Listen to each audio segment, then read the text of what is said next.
Yay. Um, Great. So just in terms of, a quick overview and how that's going to go, Reema is going to be sharing her presentation, and then we will be hearing from Lara, and we'll have some time for a Q&A, as well as some reflection provided by Lara. So a very brief introduction for Reema. She is incredible. I had the opportunity to meet her in 2018 when I was living and working in Jordan, and she was an inspiration and mentor to me when I was working in Amman. She's an entrepreneur, a youth influencer, keynote speaker. She's the founder of Galaxy Organization, and her work is truly to empower youth and women in technology. So it's a pleasure to have her today.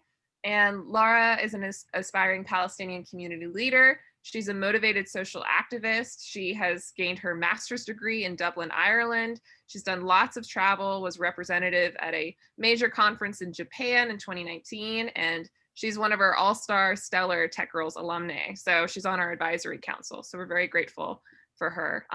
So without further ado, I'd love to hand it over to Mr. Rash, and then we'll get started on our presentations. Good morning, good afternoon, good day, salam alaikum, everybody. So happy to see you. I don't know, how many have we done now, Mary? 20-some global viewpoints forums in the last year? 28. 28. 28, good number, factor of 7. You know, over the past 4 decades, I've watched the world seem to attest to the efficacy of Murphy's Law. You may know it as anything that can go wrong will go wrong. Murphy's Law probably has no basis in fact. The law of averages makes positive and negative outcomes equally likely. But in reality, it's our perception of the world that makes Murphy's Law seem true.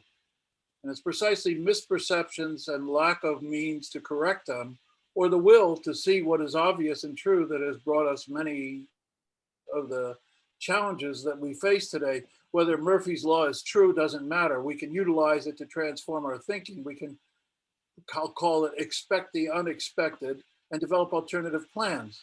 Every entrepreneur and visionary has experienced Murphy's Law or blamed it. And I'm sure our guests and many who will see and hear this presentation can relate to this. But as in most things, there is another point of view. Those of us who seek positive transformation to build a more equitable and equality-based future need to also consider Euphrem's law, which is the opposite of Murphy's Law. The simple formula is everything that can work will work. You may have figured out already that Euphrem is Murphy spelled in reverse. But this is more controversial due to the daily experiences that we have. Perhaps it's better stated, everything that can work points to a way that it will work. But then we have to persevere, and then we have to search for solutions. And then someone suggested another formulation of the law, which is sometimes systems that should not work nevertheless. So I might well add my own comments. I would like to posit another, perhaps more socially conscious point of view. Sometimes what is expected happens and you wish that it didn't. Just like the violence of the past week here in the United States that took the lives of Asian women and innocent shoppers in 2 cities. In today's world, unfortunately, we expect racism.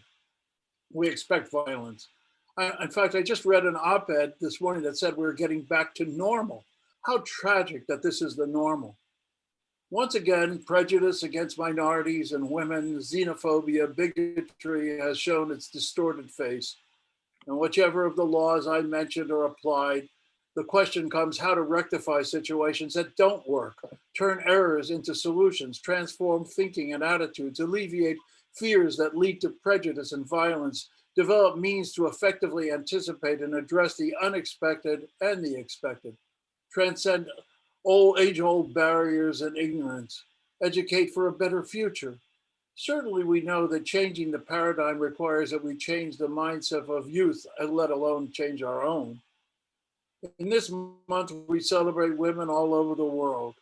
Legacy International's work, led by women over 40 years, 75 to 90% of the time, by the way, is global. And we have had the distinct honor of working on 5 continents with transformative and visionary young women who are becoming and already are leaders in various fields. We know that technology of the future will continue to be the major way we move knowledge into transformative action. It will be the way in which we can hardly imagine today. biotech, AR, AI, robotics, CRISPR, and much of that will be and must be under the leadership of women like our guests today. I hope I will live to see the day, but probably won't, when we no longer have to discuss gender, when equity and the conundrum of defining equality will be a topic for history books. Today is another day in that journey, what, as many of you know, I refer to as creating a new tomorrow today. Visionary women like Dr. Reema Diab and Lara Kaspari are examples of individuals that we have the honor to know and to work with, like many visionary women and men who are open to see in new ways, who are open to listen and learn and how to deal in this rapidly changing and oftentimes too threatening world with moment-to-moment change. They are the leaders creating new pathways for new women leaders who will open up pathways for critical transformation. Well, for those of you who know me and know that my penchant for the unknown is a path to the knowable, and I feel that if we are able to do more than and try to recapture the semblance of balance and harmony which COVID and senseless violence and other dystopian influences have disrupted, we have to first admit that we never were balanced, that life is a journey towards harmony and resonance as we see in nature. And in that future, our future must be based on better and clearer and more practical application of universal values and the methods that affirm them. Using technology to assist in solving these issues requires people of compassion and patience, trust and love, and individuals who care about and care for others. The work of our guests today are the testimony to universal values that make Legacy International unique and draw such noble people. So even though Murphy's Law and Euphrem's Law seem logical and actual and accurate from my experience, I would offer something else. When you want something good and it's your passion, your vision, and it's open to all people, regardless of race or nationality, religion, or gender, the universe will assist you in helping you to achieve it, if you live it yourself. I'm honored to turn this discussion over to two wonderful women, Dr. Reema Diab and Lara Kaspari. Thank you so much for joining us. Thank you so much, Mr. Rash, and thank you so much for those inspiring words and just sharing with us today. Without further ado, I'm going to hand it over to Reema to provide a brief introduction, and then I'll be sharing her presentation. Okay. Hi all, thanks for having me today, and it's really a great pleasure to be with you. Actually, as you might know, that Jordanians have a big issue with unemployment, especially for women. And women, the participation in the workforce, it's not exceed 12%. That's why I have this kind of Galaxy mission. Galaxy, it's an NGO, it's non-profit organization to empower women through technology and to fill the gap between the education system and the market needs. When we have this kind of issue in Jordan and in the global market, Galaxy mission came from this kind of concept. That's why we started as initiative in 2013 to recollect the used laptop and then put it on the people in needs, especially in the camps and in the refugees camps, and especially the people who cannot afford to buy a new laptop. And even with COVID-19, we have this kind of initiative. It's very important to rehab it again. So we have it now, and we have, alhamdulillah, reached for almost 45 people. And to enhance their skills with all the needs of Microsoft Excel or Word or even the presentation. That's why when Galaxy came with this kind of concept. So we will put the presentation highly, please. Okay, thank you. So mainly Galaxy are working with, especially with the main revolution, fourth revolution industry, especially the artificial intelligence, cybersecurity, and this is the woman. We empower women through technology, and we believe that the woman, she has the power to change the world. So next. Yeah. So our Galaxy established in 2015 and in Jordan, and we have now, alhamdulillah, another branch in Egypt. and we are expanding a niche market in Saudi Arabia and in Dubai, because there is a need for the fourth revolution skills, especially the artificial intelligence, cybersecurity, learning the coding from Python, C++, and other code. So our vision came that we are want to seek a world where is all the women and the youth can be afford to and have the power to create a better life and better opportunities using their skills in technology. So our mission came from Jordan, and to help all the segments, especially people in needs, and especially as you might know, Jordan have host the highest percentage of refugees, and the refugees here in Jordan, unfortunately, they doesn't have the luxurian to access the technology. So this is mainly what we are doing, that the Galaxy is going to improve the skills in technology, especially for the people in needs or the people in the remote area and the people in the refugees camps. So next, please, Heidi. So Galaxy in numbers, we have reached out 45 schools that we have covered with the Computers for School program, which is initiative, a small initiative that we have collect used laptops and then we put it in the primary school, and we have trained over almost 1,200 youth with Galaxy training program, especially the program with artificial intelligence.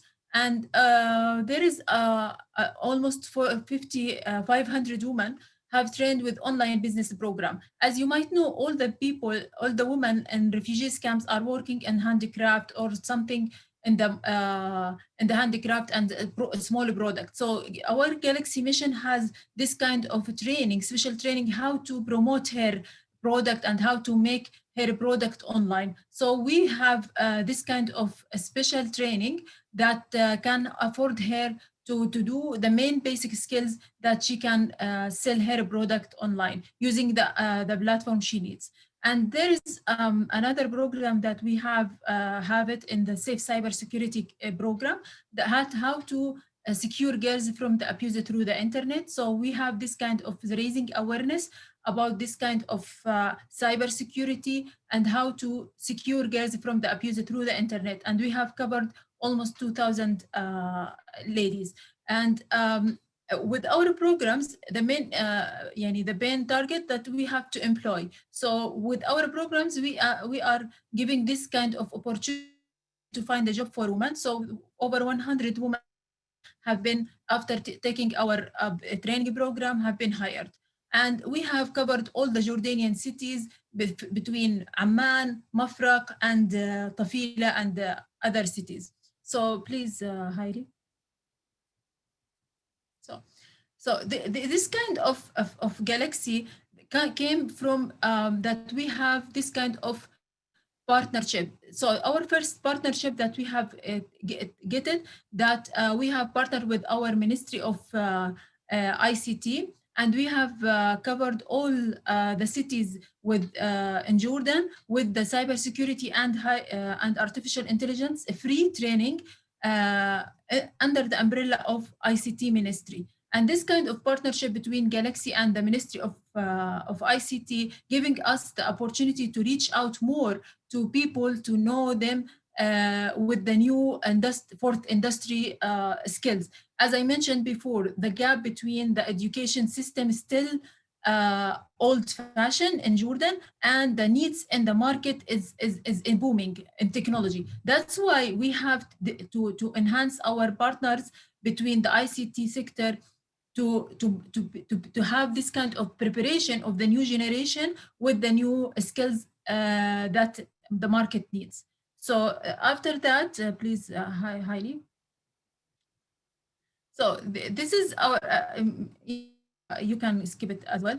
This is mainly what we have done with our achievement, that in 2018, we have this kind of MOU with Philippines. It's international MOU that we can hire people virtually, especially women who can coding or making translation or making something like this. So this is mainly what we are done with the Ministry of Investment and the Philippines Jordanian Business Forum, and we have signed it in behalf of our Majesty, His King Abdullah.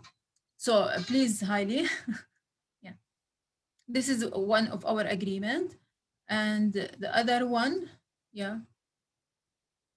The other one is with the Ministry of ICT that we are having this kind of to cover all the programs needs all the cities. So this kind, I believe that all the needs as an organization that to empower women, we have to partner with our ecosystem.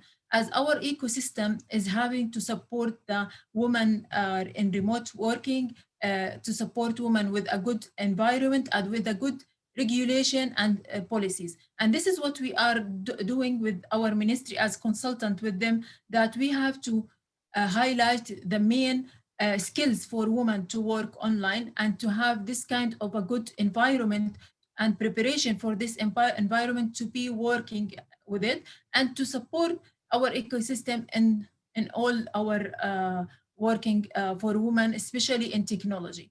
So this is mainly what we are done in Galaxy in general, and what we are done especially for women that working in remotely, that the new concept of working remotely, it's a new concept here in Jordan, and we don't have a clear regulation, unfortunately, with this kind of work. And after COVID-19, our ecosystem highlight this issue, and now we are working more on the regulation and the new policy to adapt the new regulation for working remotely and working online, especially for women who has children and has a lot of commitment with her work.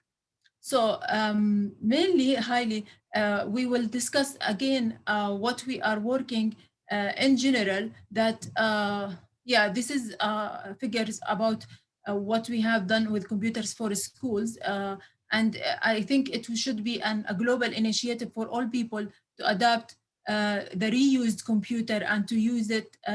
And to donate it for the people in needs, especially after COVID-19, people in needs that are seeking more computer and seeking more access to technology, actually.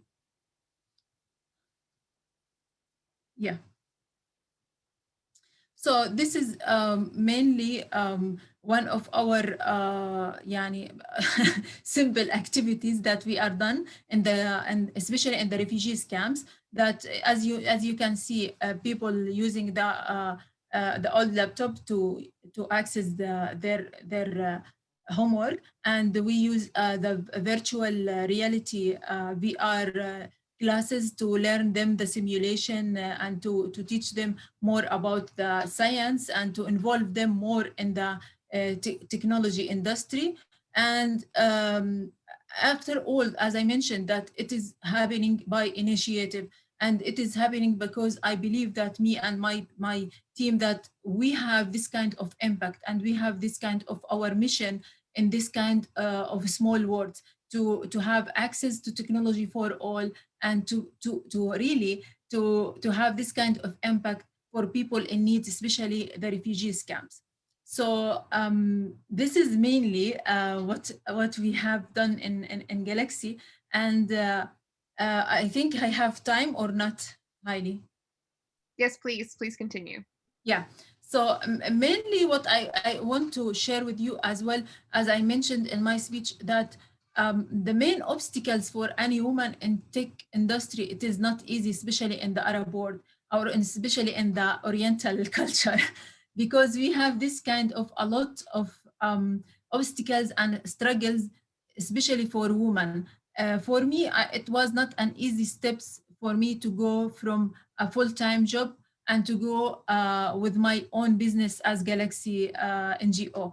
And I was a managing director for Nokia for almost 9 years. And I have this kind of C-level, and I have a good salary and a good company, and really a good reputation. But what I have, when I decided to resign and to have this kind of social entrepreneurship business, it was because I believe that there is a mission for you more than just eating and having this kind of any life. The mission of having the impact of changing the people life, especially people in need, especially people in refugees camps. That's having the minimum requirement for their needs. So the major thing that we have it as an obstacles, major thing that the first thing I believe that it was access to finance for all the people that struggles in entrepreneurship. Because if you don't have this kind of seed fund or this kind of amount of money that you can rely on the first 3 years, then you can move on with your business to have this kind of sustainable revenue streams. So Galaxy, we have this kind of revenue streams, even it is not a non-profit organization, but we have this kind of revenue streams that we are working on it. Especially with the first thing that we have working on it, that we have raising awareness with the free workshop, and we have paid workshop for the advanced skills and the advanced training. The other thing that we have it, and we have changed it on COVID-19, that we have solutions with in the tech education and artificial intelligence. So we have this kind of some games that we can sell it online, and this is another revenue streams. So mainly the obstacles that we have face it as entrepreneur or social entrepreneurs, that all the time that we have facing the access to finance.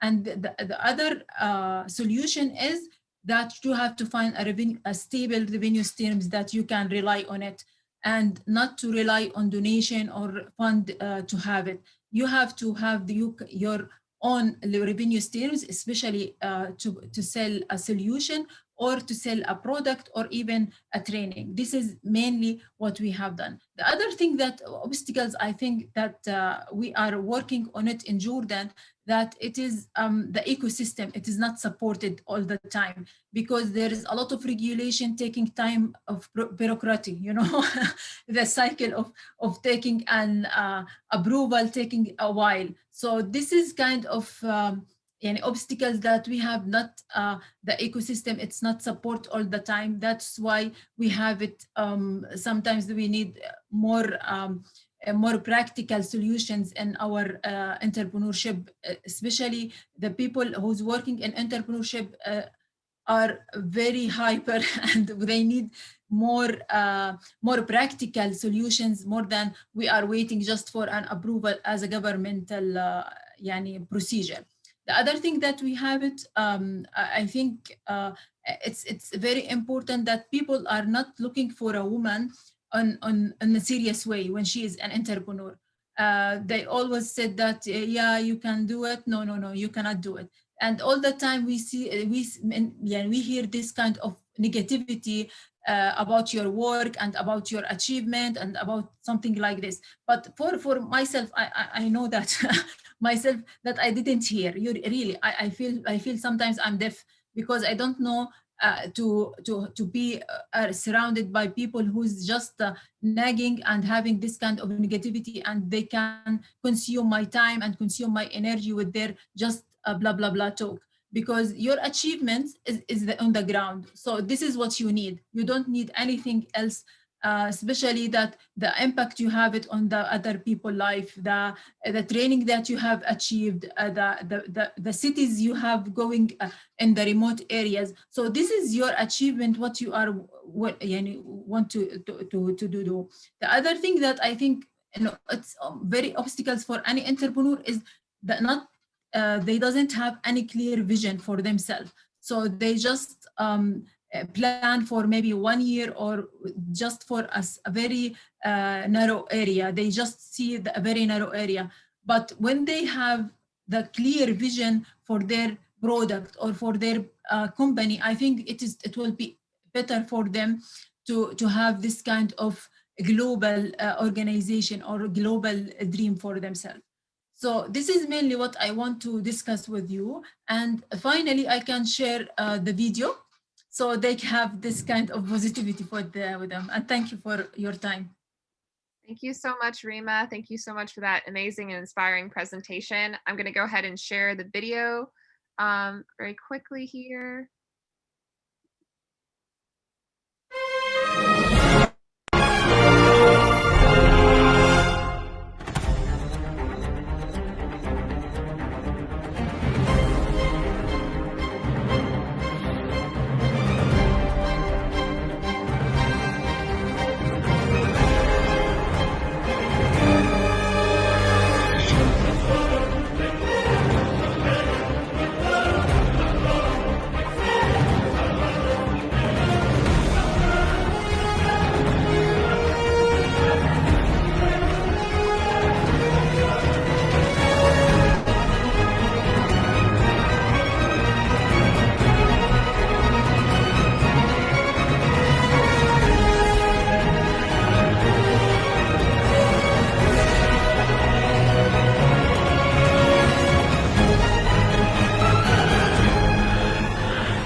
Thank you so much, Reema. That was beautiful, so inspiring. Thank you so much for just sharing your story and your wisdom and insight. And I'm sure we're going to have many questions for you in our Q&A. So thank you so much. Thank you. I will hand it off to Lara now, our Tech Girls alumna, to hear from her as well. We're so excited to hear your story as well. Hi, everyone. Thank you for that, Reema. That was truly inspiring to hear all the amazing work you're doing. Just to briefly introduce myself, my name is Lara. I come from Palestine. I lived in Bethlehem most of my life. I recently just finished my master's in international relations in UCD Dublin. I'm very passionate about gender equality. I've worked with different grassroots movements that promote gender equality. And as Haley mentioned briefly, I'm also part of a program called Girls 20, which promotes the advancement of women being involved in the decision-making processes. But also, I'm part of Tech Girls. I was a Tech Girls in 2012. That's when the program first started. And an amazing program that really impacts my life. And until this day, I'm so happy to be part of the Tech Girls Network and to stay engaged and involved. So I will share my screen and get to the presentation.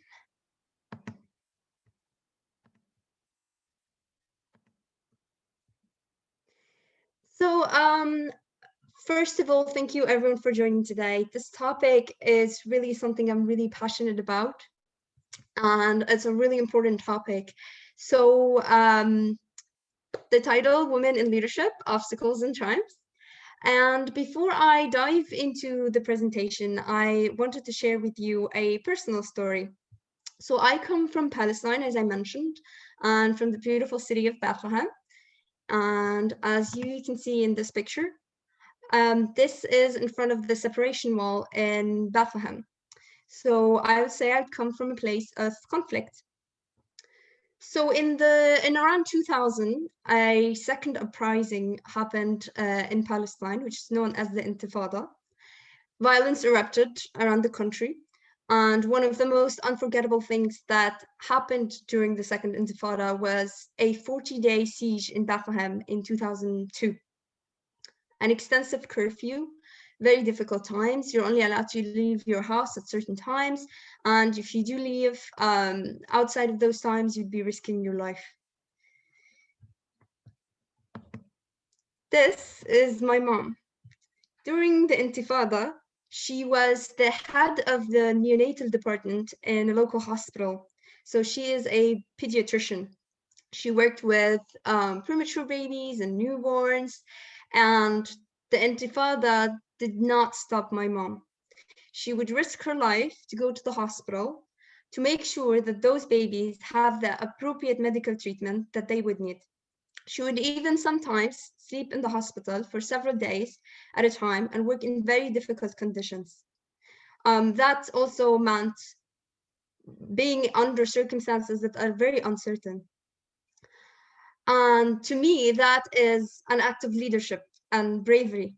She also faced in her work many hardships as cultural factors where people assumed she was not the doctor, but her male coworker is the person in charge rather than her.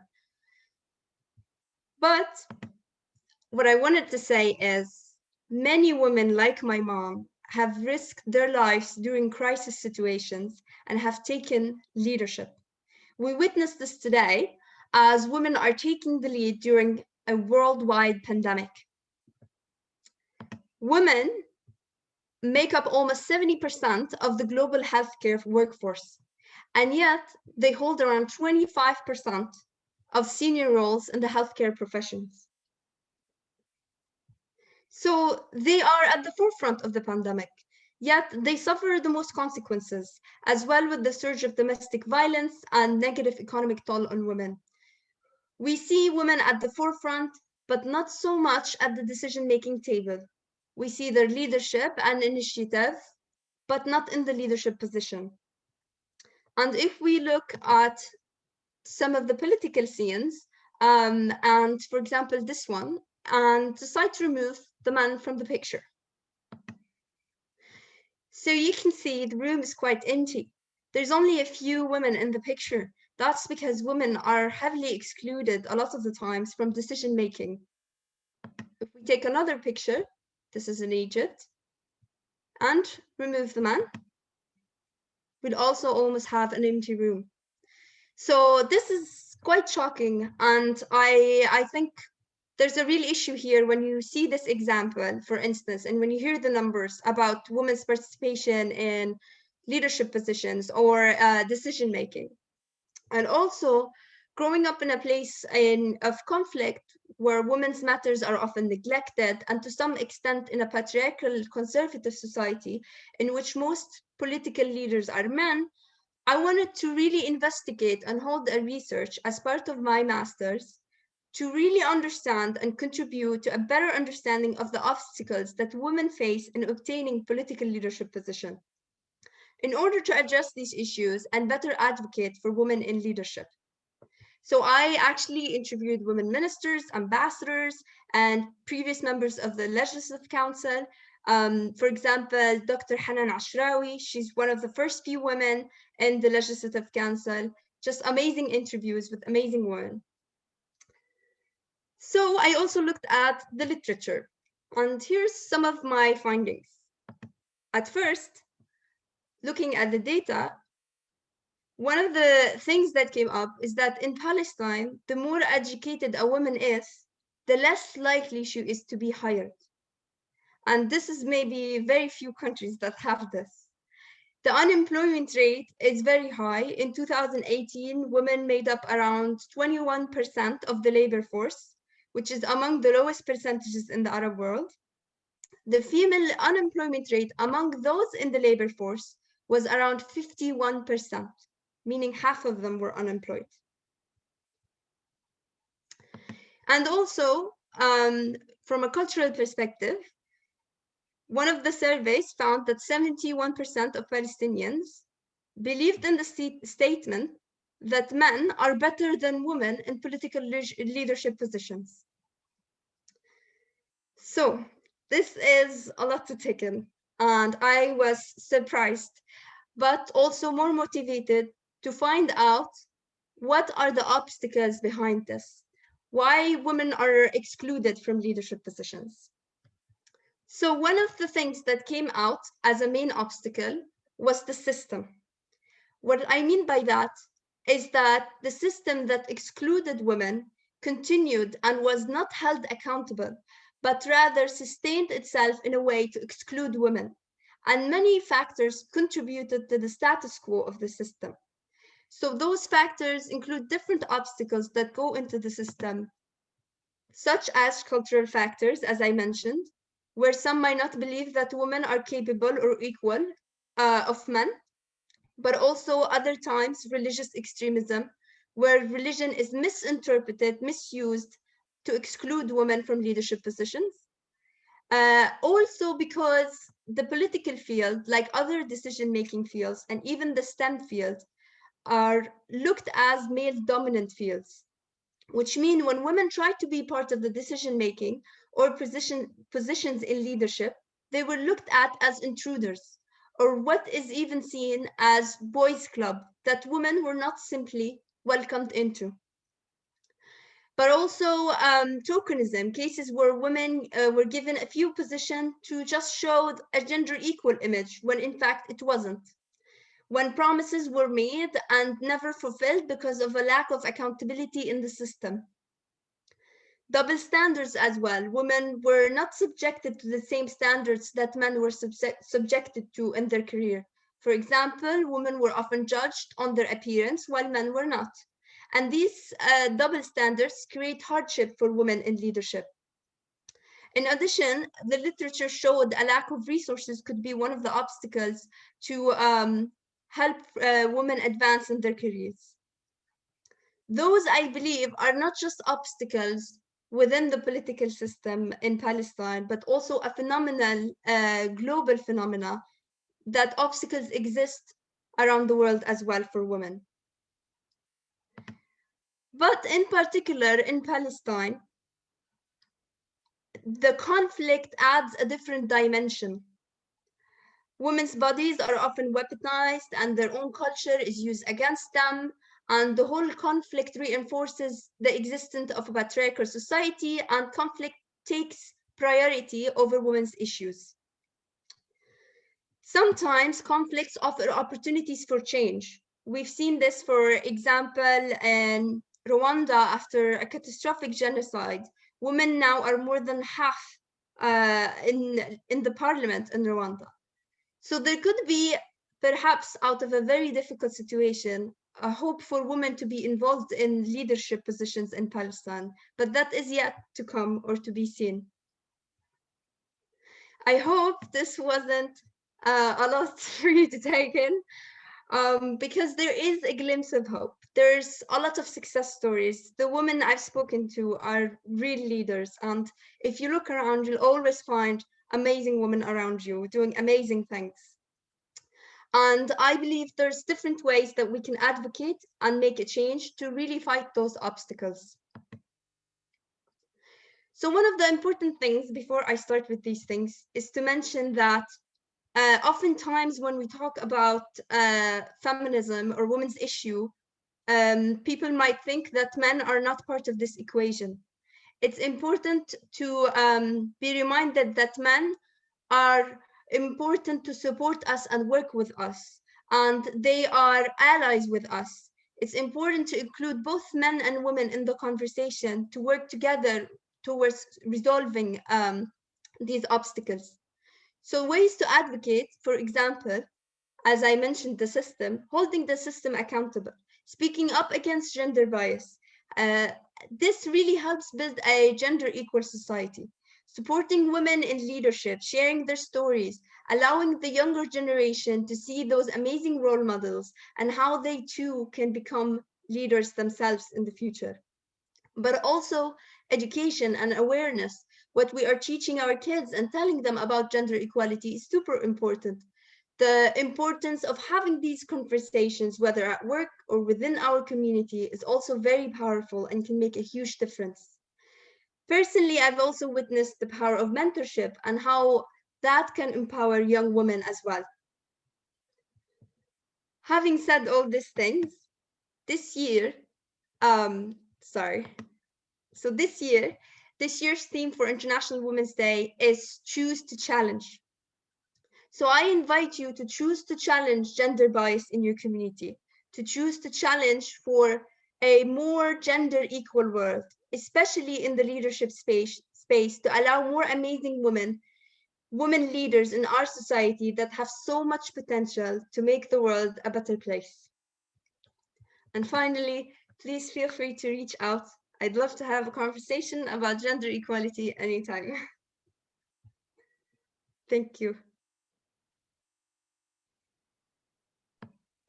Thank you so much, Lara. Thank you for that just really moving presentation and all the research and the work that you've been doing to really advocate for women and for closing the gender gap. So thank you so much, Lara, for your very inspiring presentation. I would love to open it to the floor for a brief Q&A, and we'll also be holding a reflection time provided by Lara before we conclude our session. But as we do have so many people on the call currently right now, before we go into our Q&A, I would love to do a brief group picture if anyone would like to turn on their cameras and be shown for that picture. So I'm just going to change my format here to gallery. I think we're going to be doing 2 pictures today because we actually have so many people on this call, which is very exciting. So anyone who would like to be shown in the picture, if you could turn on your camera, and I'll get us set up and then we'll go into our Q&A. Great, I see a couple more cameras coming on, so I'll just give it a moment. Yeah, let's have a few more cameras on. Exactly. I want to see your beautiful faces. Give it another moment in case anyone else wants to turn on their camera. Oh, please, please, please turn on your camera. And I'm going to be asking you to smile for both pictures because you may be on my first or second screen. Everyone's view is a little bit different. So I'm going to count us down from 3 for the first picture. So everyone smile for 3, 2, 1. Great. And then we'll do one more, counting down from 3, 3, 2, 1, smile. Beautiful. Thank you all so much. That's wonderful. Just to kick us off for this Q&A, I saw one question from Manel, one of our Tech Girls alumni, that she had for Reema. So I'm just gonna read that question out for Reema to be able to address. Her question for Reema is, if your network was one of the factors that encouraged you to switch from entrepreneurship, and whether you were reliant on your network before moving to entrepreneurship and quitting your corporate job. Actually, it's a good question. And yes, it is a good factor that when I was a managing director for Nokia, I have a good, really network. I can rely on it. And this is the first thing. And then I think that there is a lot of network around us that we can go and see what is the community that like for our business. So I keep me positive with the best community that are working in the same work that I work. So this is mainly what we have it in the network. The network having this kind of mentorship, maybe they can offer you sometimes they can give you another thing, and they can even for myself, the network, it was the very important thing that I can rely on it. But what is the main basic, that you have to test your entrepreneurship product or idea on the ground before you resign from your full-time job, because this is what I mainly did. I already have this full-time job as a managing director of Nokia, and I have my full-time job with Galaxy. I have been in the same situation for 4 years. And after 4 years with the full-time commitment with my job as a Nokia, I have been working on Galaxy to test this. I can afford my lifestyle. I can afford my salary. I can afford my my work as entrepreneur for the upcoming years or not. So this is mainly, you have to test the ground with your idea or your product first of all, and you have to rely on your network, and you can ask help. This is mainly what I need to advise people, that you can ask help for people even if you don't know them, especially from your network and LinkedIn, for example, or your first link, first community, like your friends or your colleagues. This is mainly what I can say. Yeah. Great. Thank you so much, Reema. That was wonderful. Are there any other comments or questions or just reflections on the talk that anyone would like to share? You can unmute yourself and just go ahead and share, or you can add it to the chat.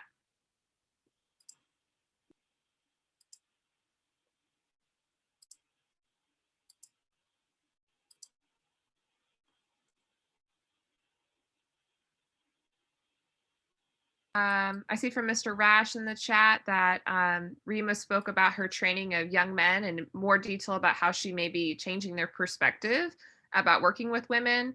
And as the future success depends on changing cultural and social entrenched attitudes, we'd love to just hear any comments from Reema and Lara on that subject.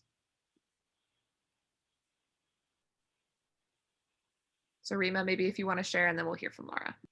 Actually, we have, it was not easy to change the Oriental mentality here in Jordan. This is mainly, but actually we have raising a lot of awareness session regarding the tech industry and how to involve women in technology more. And the other thing that we have this kind of dialogue. We have this kind of community, and we raise a dialogue between women and men, and how to see their point of view and our point of view, and this kind of dialogue kind of debate actually. But at final thing that we can reach out to a good point that women have this kind of right in her work, and a lot of to encourage her to be on the tech industry more, and to be involved more in the leadership يعني in the leadership positions more. Yeah, this is mainly. Thank you, Reema. Lara, do you have any comments on Mr. Rash's question? Yeah, I think it's super important to include men in the conversation about gender equality, because it's not possible to build a gender equal world if we also exclude men from the conversation. It is us together working together to build a gender equal world. So definitely agree with that. You know, if I may say, I would encourage also thinking for both of you to go back to primary and primary school age children, and you know, early childhood, and work with educators who can help young children grow up with the attitude of equality and equity. They and then forming minds, helping to form mindsets, and that the cultural attitudes are extremely difficult to overcome, but there are ways in which we have found that you can blend the cultural values with the early childhood development and education, as we do in our school. And I really encourage that, because I understand it's a whole nother generational wait, but we have to face the reality. We're going to wait anyway. It's going to take time anyway. Thank you, Mr. Rash. I just see another comment in the chat as well about the importance of having the role of community and support, and how essential that is for entrepreneurship and leadership. Thank you for that contribution. Any other comments or questions for either or both of our speakers? No, we have plenty of time. Please engage in some dialogue. We also have a reflection activity that Lara will be leading for us. Maybe if we can highlight main point that we have this kind of role model.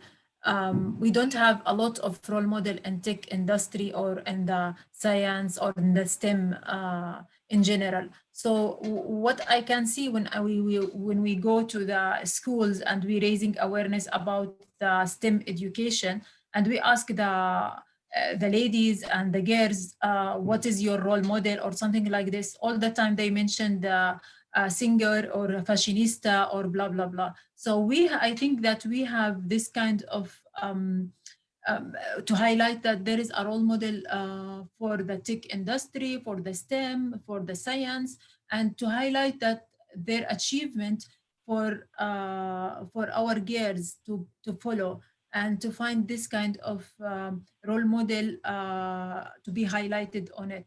And this is not in the Arab world, it is globally. I think it is a major thing that we have to highlight, that the woman can achieve this and this and this. And the first coder, it was a woman. The first nurse was a woman.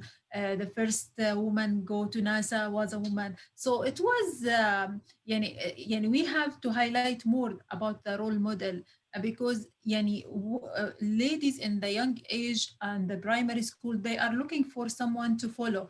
And we can do this from primary school and from young age. This is mainly.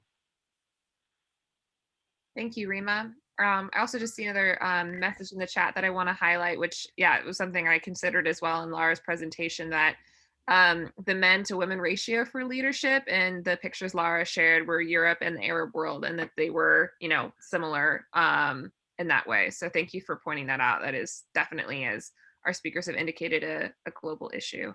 I see a quick question from Matthew, and then we'll move on to the activity with Lara. So from Matthew, I see, are there certain fields in which gender equality has grown the most? And why do you think in those fields? So for Lara, Reema, either or both of you would like to share to that question.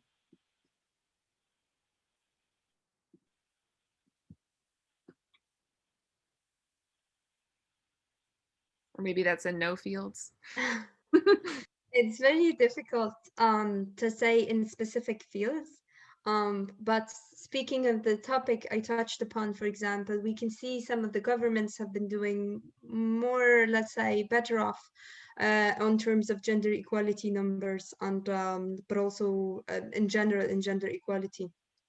But I think it has to do a lot with, for example, what was mentioned, education, with the younger generation, but also you know, some of the things that we encourage, like even programs such as Tech Girls, things like that, that really work and make a difference in and encouraging women to go in different fields such as the STEM field and so on. But it would be worthwhile to do a study and see why, for example, some countries is more successful, for example, in gender equality basis than others. That's a very interesting field to look into as well. Thank you, Lara. Any thoughts, Reema, on that question? Great, thank you. I think you covered it, Lara. So just moving on to our reflection period. Mary posted a couple questions in the chat, and Laura's just going to lead the activity here. Yeah, sure. So we have two questions. First of all, do you recall instances in which women in your community have been excluded from decision making and the leadership space? What do you think are the obstacles or reasons behind this? And secondly, what do you think you can do in your community to encourage and support women in leadership? It would be very nice to hear your thoughts about these questions, and please feel free to share.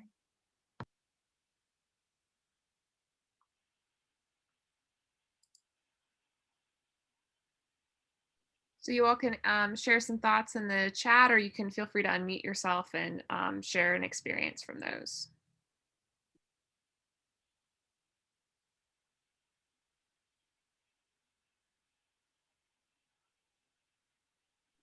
Something that I'll just share from my specific experience with question number one. I definitely have the privilege of working with an organization that is so represented, and just the majority is women. So that's not something I've experienced specifically in Legacy, but I definitely know from my experience in university that in higher education, that's definitely on the, speaking to what Laura said, with the higher levels of leadership, kind of the higher up you go, the less women are present and the more male dominance there is. So I definitely would see, I worked for the president's office at the university that I attended, and there was just a lack of women at the table in terms of voices being heard and how the overall university vision and mission would function, as well as if they were at the table, there wasn't that intentionality of ensuring their voices were heard, which I think is something that I've seen kind of across higher education as well. I see from Manal, thank you so much for your contribution here, that she just shared, I think encouraging women to apply for STEM field jobs is as important as encouraging them to study STEM related fields. Because even though Algeria ranked as the highest rate of women engineers in the world at 48%, we still see that in the work environment, the number of men is still higher than women. Thank you so much for that, Manal, as well. Yes. It is definitely interesting to see the statistics on related to study versus when you're actually in the workforce for topics and studies as well. So Manel, I think this points out a problem with the definition of equality. You know, equality based on what? You know, education, equal education, but not economic remuneration. Equality is a very slippery word, unfortunately, and we have to use it. But the totality of equality is very, very difficult to really conceive of when you go deep into it, because the factors that define equality are so relevant. If that makes sense, you know, equity is perhaps a little more clarifying. But I think it's very tragic that we have very narrow views of what equality is, and we have to understand that there are so many nuances to this definition of this word. Thank you, Mr. Rash. Mary, I think you were going to say something. I was just going to ask Manel if she wanted to or can give some of the reasons she thinks that that's the case in Algeria. Why are so many women educated in the field, but then not in the work environment? Do you have any thoughts about that you want to share more? Yeah, definitely. Can you hear me well? Yes. Yeah, hi. So in terms of the work environment in engineering or tech field in Algeria, so traditionally speaking, usually women do start their work, like they graduate and they get a degree and they start working in the field. However, the majority end up marrying, and due to marriage and having kids, in our country, women tend to actually settle off and just stay at home to raise their children, because for them it's more important than work, which is kind of reasonable, because raising children is as important as anyone's job. However, there is this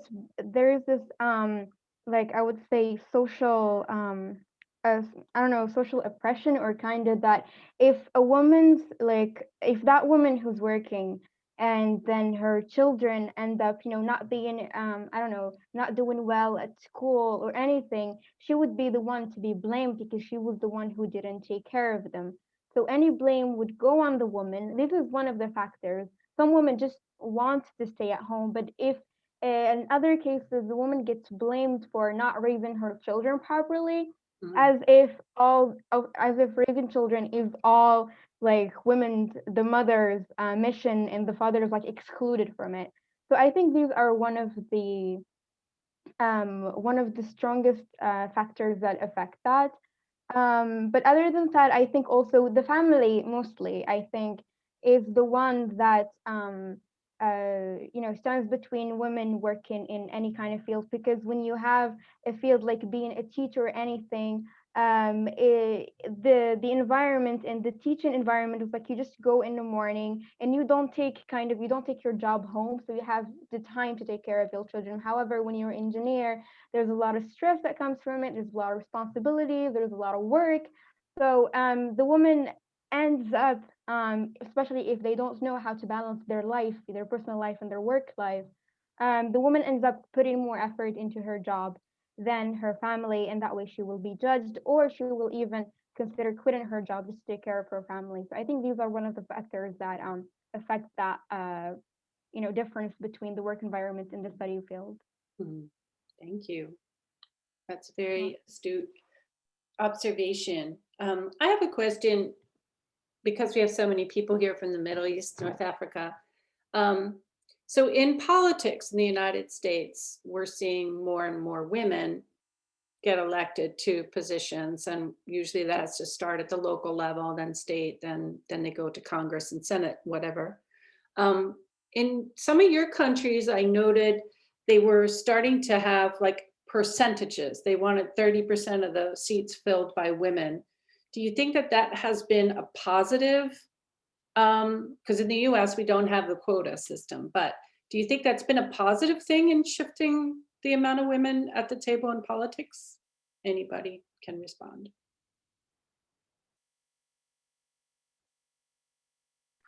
Hi, how are you doing all? I hope you're doing well.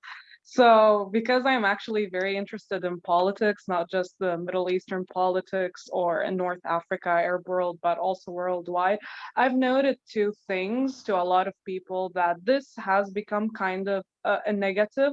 It had a negative outcome, especially in Lebanon, because most women who are put in these positions of leadership, political leadership, are related either to be the husband of a leader of a political party or his daughter or such of someone who is known to be a great political leader. This, of course, didn't promote women who are actually good at political activity. They just promoted women who come from a certain legacy, which I found it to be very negative, especially in Lebanon, because even though we have some good people in the parliament, Lebanese parliament, or women who have achieved a lot of things, but the majority of them are composed of people who are either the wives or the daughters of some legacy who is usually a male figure.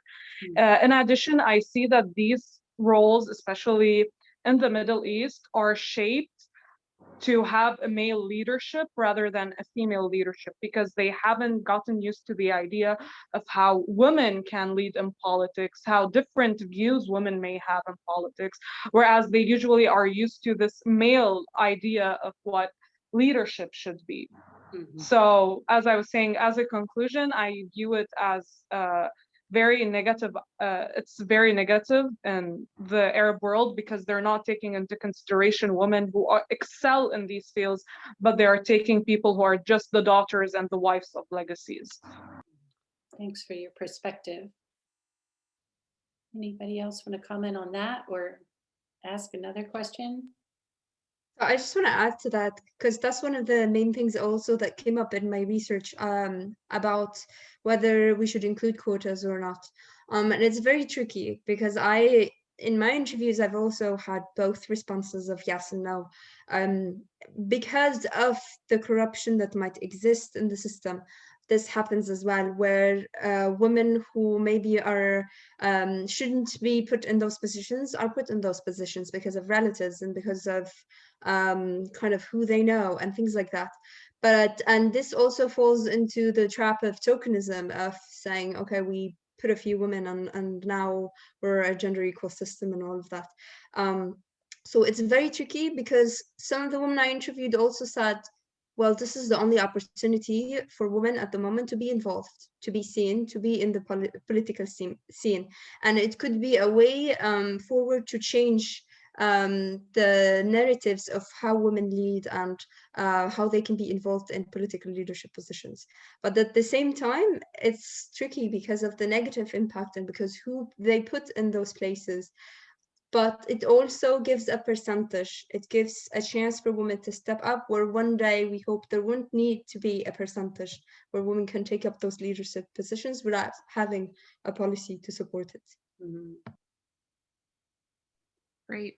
Thank you, Lara, and thank you everyone for your comments and questions and reflections. It's so important to be having these conversations and, thinking about what it looks like on a micro scale in each country, on the macro in terms of what's happening globally. So thank you all so much for that.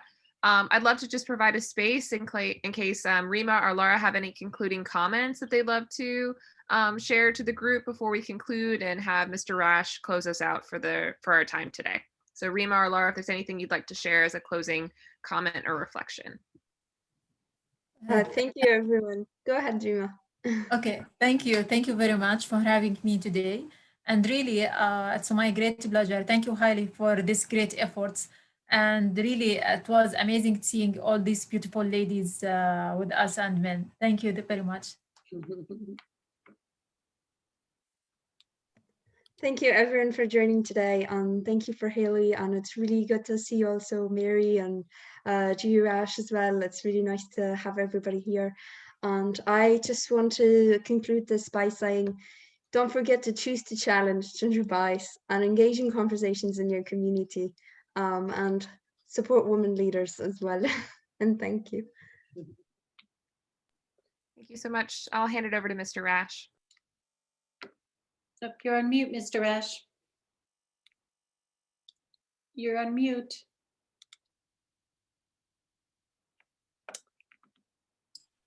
Thank you very much. I'm so grateful to hear you and to hear how you answer the questions and how you are approaching the world that we're living in.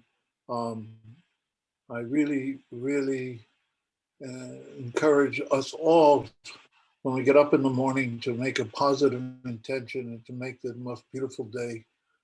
Well, because we're going to meet so many challenges, and I know that we're in good hands when we're in your hands. So God bless you, and I hope and pray that we can continue our relationship and work together. I wanted to end today with a quote from Melinda Gates. She said, "The world is full of what seem like intractable problems. Often we let that paralyze us. Instead, let it spur you to action. There are some people in the world that we can't help, but there are so many more that we can. So when you see a mother and her children suffering in another part of the world, for example, don't look away. Look right at them. Let them break your heart. Let your empathy and your talents help you to make a difference in the lives of others. Whether you volunteer every week or just a few times a year, your time and unique skills are invaluable. Saving lives starts with bringing everyone in." And I think this is the message that you're giving in your way, a message that Legacy International tries to give every day also. And I look forward to more collaboration and more opportunities to work together. Thank you, everyone who attended today. Thank you, Lara. Thank you, Reema. And we are here to assist you and to join with you and to work with you. Thank you so much, Mr. Rash. And I wanted to do a couple of closeout things. One is just talk about our next Global Viewpoints Forum. First of all, it'll be Ramadan soon, so an early Ramadan Mubarak to everybody. And the next session will be the final Wednesday of April with Yu Balu of Signer Vision. And Yu is a good friend of Mr. Rash's, but he was a former orchestra conductor, and he now leads a lot of training programs on leadership and transformative leadership. So he'll be speaking the last Wednesday of the month, and it'll be right around iftar, so you could grab your food and join us for an inspiring session.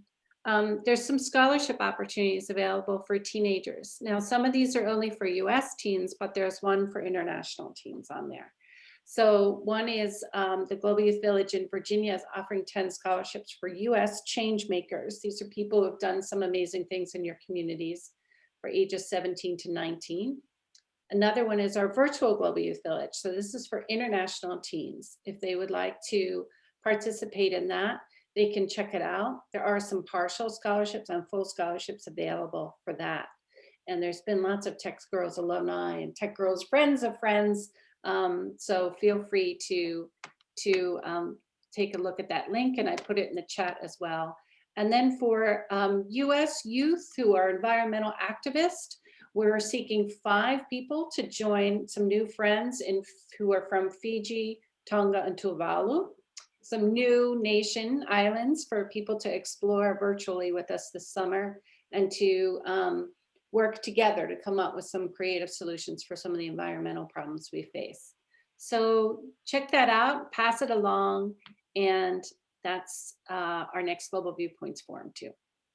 So I'll turn it over to you, Haley. Great. Thank you all so much for attending, and thanks for those exciting updates, Mary. And just a final thank you to Reema and Lara, our amazing speakers, and we hope to see you at the next Global Viewpoints Forum. Thank you all so much for attending. Thank you. Thank Thank you you. so much. Have a nice day. Thank you so much. Have a nice